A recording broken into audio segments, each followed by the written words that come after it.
இந்த தேசவளமை சட்டத்தின்படி different classes of slaves, the slaves of this country are divided into 4 castes. இந்த நாட்டின் அடிமைகள் 4 சாதிகளாக பிரிக்கப்படுகின்றார்கள்.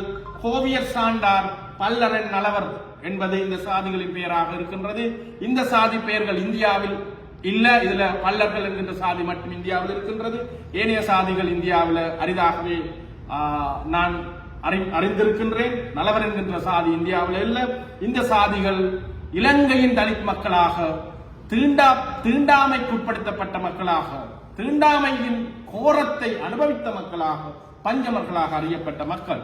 இந்த சட்டம் சட்ட ரீதியாக நமக்கு கல்வியை தடை செய்தது, சட்ட ரீதியாக நமக்கு காணி உரிமையை தடை செய்தது, சட்ட ரீதியாக பெயர் வைப்பதை கூட தடை செய்தது, மேலங்கி போடுவதை தடை செய்தது, நகரங்களில் வாழ்வதை தடை செய்தது, நீர் அருந்துவதை தடை செய்தது, நகரங்களில் இருந்த பொது போக்குவரத்துகளை பாவிப்பதை தடை செய்தது, எமது பெண்கள் மேலங்கி போடுவதை கூட தடை செய்தது.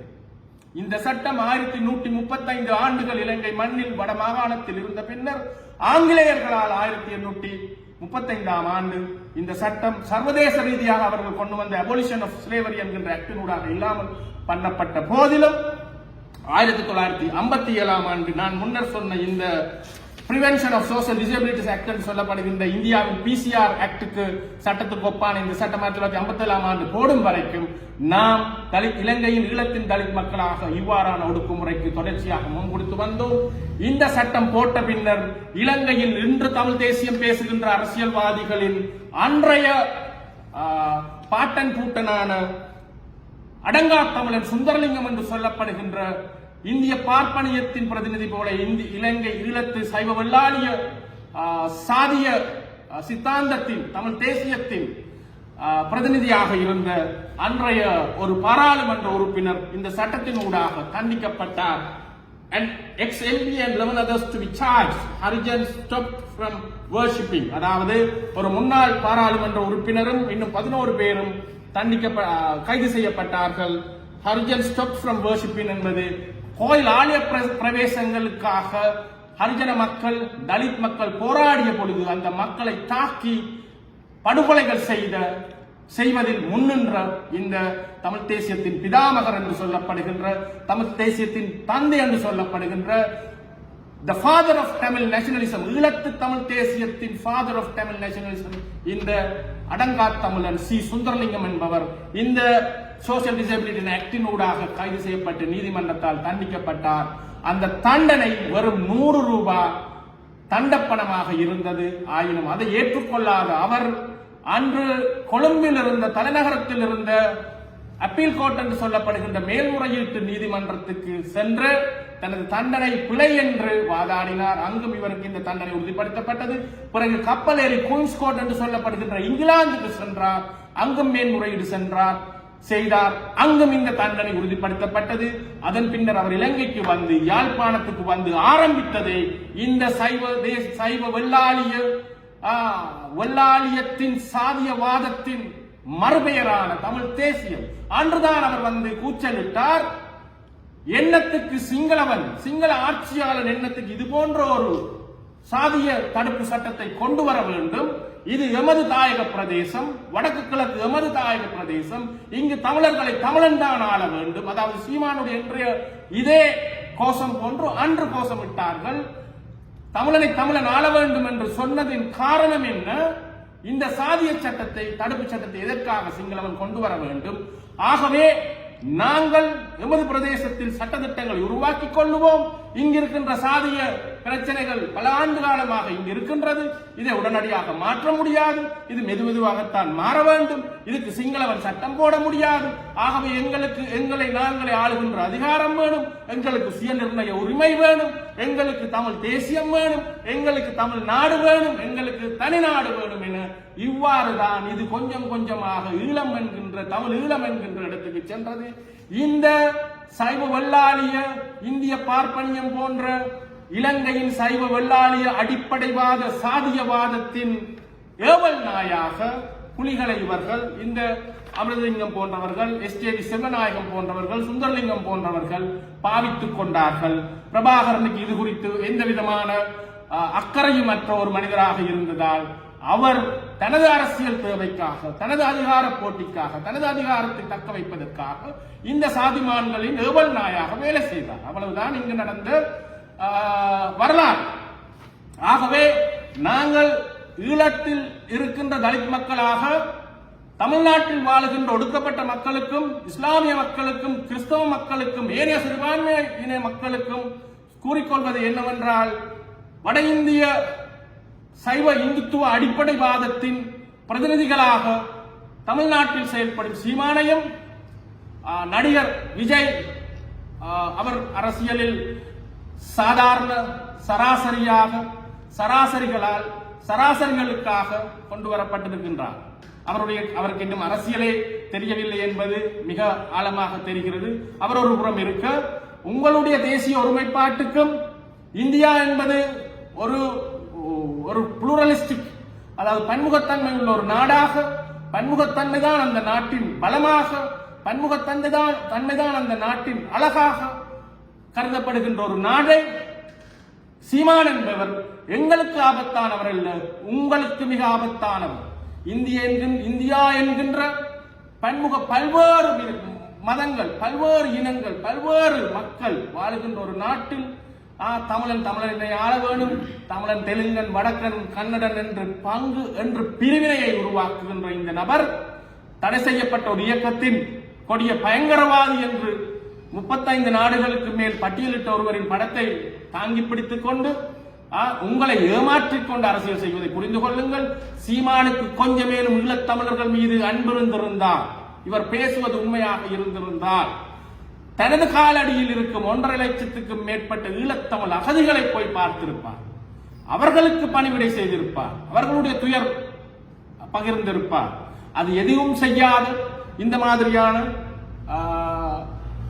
வல்லாளிய தமிழ் தேசியத்தை முன்னிறுத்துகின்ற, ஒடுக்கப்பட்ட மக்களுக்கு எதிரான சித்தாந்தத்தை முன்னிறுத்துகின்ற சீமான் தோற்கடிக்கப்பட வேண்டும். அவர் ஏலவே தோற்கடிக்கப்பட்டவர், தோற்கடிக்கப்படுவார், அதில் எந்தவித சந்தேகமும் இல்லை. விஜய் இன்னும் அரசியல் பேசவே ஆரம்பிக்கவில்லை. ஆகவே அவரை நாங்கள் விடுவோம். ஆனால் இளைஞர்கள் பாரிய அளவில் அவருக்கு பின்னால் அந்த சினிமா கவர்ச்சிக்காக போவது தெரிகிறது. ஆகவே இந்திய தமிழ்நாட்டு படித்த இளைஞர்களிடம், விழிப்புணர்வு உள்ள இளைஞர்களிடம் கூறிக்கொள்வது, ஒரு நடிகனாக அரசியலுக்கு வருவதில் எந்த விதமான தவறும் அல்ல. ஆனால் பொதுமக்கள் பணி செய்யாமல் 55-50 வயது வரைக்கும் எந்த விதமான சமூக பிரச்சனைகள் குறித்தும் ஒரு கடுகளவேனும் கண்டிக்கக்கூடிய ஒரு சொற்பிரயோகத்தை கூட செய்யாமல் தனது சொந்த தொழிலை, சினிமாவை ஒரு வணிக சினிமாவை மட்டுமே மக்களுக்கு அறிமுகப்படுத்தி வன்முறையும் ஆபாசமும் கலந்த 3ஆம் தர சினிமா கதாநாயகனாக சினிமா என்கின்ற மாபெரும் கலையை ஒடுக்கப்பட்ட மக்களின் விடுதலைக்காக பாவித்த எத்தனையோ கலைஞர்கள் இருக்கும் பொழுது அது ஒரு கலையே அல்ல, அது முழுமையாக அது ஒரு வியாபார பண்டமாக்கிய விஜய் அரசியலுக்கு வந்திருக்கிறது பெரிய ஒரு விடயம் அல்ல. ஆனால் நாங்கள் தமிழ்நாட்டு மக்களிடம் வேண்டிக் கொள்வது, விஜயிட கட்சியில ஏனையவர்களை தோற்கடித்தாலும் பரவாயில்லை, விஜயை வெல்ல வைத்து சட்டமன்றம் அனுப்புங்கள். காரணம், அவர் தோற்று மீண்டும் சினிமாவில் நடிக்க வருவாரேயானால் அதை போன்ற அவலம் எங்களுக்கு கிடையாது. அதை போன்ற ஒரு பரிதாபத்துக்குரிய மக்களாக இருக்காமல், ஏனெனில் விஜய் இன்னும் நடிக்கவே ஆரம்பிக்கவில்லை, இனிமேலும் இவருடைய நடிப்பை பார்க்கவும் முடியாது. ஆகவே தயவு செய்து அவரை மட்டுமாவது தெரிவு செய்து அனுப்புங்கள். ஆனால் ஸ்டாலின் தொடர வேண்டும், தமிழ்நாடு வெல்ல வேண்டும். தந்தை பெரியாரின் நீதி கட்சியின் சமூக நீதியும் சமத்துவமும் பகுத்தறிவும் சுயமரியாதையும் இந்திய திருநாட்டின், பாரதத்தின், தமிழ்நாட்டில் ஒடுக்கப்பட்ட மக்களின் விடுதலைக்காக வேணும். மாற்று அரசியல் இல்லாத காரணத்தால் திராவிட முன்னேற்ற கழகத்தை விட சிறந்த ஒரு கட்சி இருப்பதாக இருந்தால் அதை தெரிவு செய்யலாம். ஆனால் அவ்வாறு ஒன்று இல்லாத காரணத்தால் நீங்கள் திராவிட முன்னேற்ற கழகத்தை தெரிவு செய்தே ஆக வேண்டும். இருப்பவர்களில் ஓரளவுக்கேனும் சிறந்தவர்களாக, கொள்கை உள்ளவர், இவர்களிடம் கொள்கை இருக்கின்றது. கொள்கை தவறினால் கழுத்தை பிடித்து நீங்கள் கூப்பிட்டு அவர்களிடம் கேட்கலாம். அட்லீஸ்ட் ஒரு கொள்கை இருக்கின்றது. இந்த மறுமுனையில் இவர்களை எதிர்ப்பவர்களிடம் எந்த விதமான கொள்கைகளுமே கிடையாமல் இருக்கின்றது. ஆகவே ஒரு நபர் தமது வாக்காளர்கள் தனது அரசியலில் யாரை முன்னிறுத்துகிறார் என்பது முக்கியமானது. கொலை செய்தவர்களையும் வன்முறையாளர்களையும் ஒரு பாரத தேசத்தின் பிரதமரையே அந்த நாட்டில் வைத்து கொலை செய்தவர்களை, பாரதத்துடன் போரிடம் அண்டை நாடான பாகிஸ்தான் கூட அந்த நாட்டு தலைவன், ஒரு அரசியல் தலைவர் ஒருவரை கொள்வதற்கு அஞ்சியிருந்த வேளையில் 2002ஆம் ஆண்டு சமாதான காலத்தில் கிளிநொச்சியில் நடந்த பிரபாகரனின் பிரஸ் மீட் என்று சொல்லப்படுகின்ற ஊடகவியலாளர் சந்திப்பில் ஒரு ஊடகவியலாளர் கேட்கின்றான், உங்கள் மீது இன்டர்போல் என்று சொல்லப்படுகின்ற சர்வதேச போலீசார் பிடியாணை பிறப்பித்திருக்கின்றார்கள், இந்தியாவின் கோரிக்கைக்கு அமைய ராஜீவ்காந்தியின் கொலை தொடர்பாக உங்களை கைது செய்து கொண்டு வருமாறு என்று கேட்கும் பொழுது அவர் சும்மா ஒரு அந்த மிக மிக கொச்சையாக மிக தாழ்வாக நடக்கிற கதையை கதைக்க சொல்லுங்க என்கின்ற ஒரு பதிலை மிக திமிராக தெரிவித்திருந்தார். சரியா? அதை இந்திய மக்கள் புரிந்து கொள்ள வேண்டும். எந்த அளவுக்கு அறிவிலியாக ஒரு 150 கோடி மக்கள் கொண்ட ஒரு தேசத்தில் ஒரு பாரதத்தின் மக்களால் தெரிவு செய்யப்பட்ட ஒரு பிரதம மந்திரியை கொன்றுவிட்டு படுகொலை செய்துவிட்டு அந்த படுகொலையூடாக எவ்வாறு ஈழத்து தமிழ் மக்களுக்கு விடிவு கிடைக்கும் என்று இந்த மாதிரி கொலைஞர்கள் நினைத்தார்கள் என்று எம்மால் சொற்று கூட சிந்திக்க தெரிந்த மனிதர்களாக யோசிக்க தெரியவில்லை. ஆகவே இந்த மாதிரி கொலைகாரர்களை முன்னிறுத்துபவர்களை விட விஜய் ஓரளவுக்கு ஏனும் குறைந்தபட்சம் தந்தை பெரியாரையும் அண்ணல் அம்பேத்கரையும் தனது மேடையிலாவது வைத்திருக்கின்றார். ஆனால் இதை அவர் தனது சினிமாவில் செய்திருக்க வேண்டும். அவருக்கு உண்மையிலேயே அம்பேத்கரின் கொள்கைகளிலும் தந்தை பெரியாரின் கொள்கைகளிலும் பிடிப்பிருந்திருந்தால், இந்த கொள்கைகள் இளைஞர்களுக்கு மத்தியில் சென்றடைய வேண்டும் என்று நினைத்திருந்தால் தான் சினிமாவில் நடித்த படங்களில் இவற்றை புகுத்தி இருக்க வேண்டும். அதனூடாக இலகுவாக சினிமா என்கின்ற வலிமையான காட்சி ஊடகம் ஊடாக இன்று இவருக்கு பின்னால் விசிலடிச்சான் குஞ்சுகளாக இருக்கின்ற அரசியல் தெரியாத உடலைகளில் தலைகளை கொஞ்சமேனும் தெளிவூட்டி இருக்கலாம். விஜய் அதை செய்யவில்லை. ஆகவே விஜயினுடைய அரசியல்ல எந்த விதமான கொள்கை பிடிப்பும் இருப்பதாக தெரியவில்லை. வேறு மாற்று திட்டங்கள் தமிழ்நாட்டில் இதுவரை இல்லை.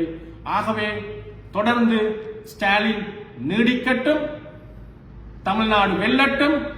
ஜெய் பீம். திமுக வெல்வது உறுதி. மே 4ஆம் தேதி உங்களுடைய வெற்றி நிச்சயம். அதன் பின்னர் பேசுவோம். நன்றி, வணக்கம்.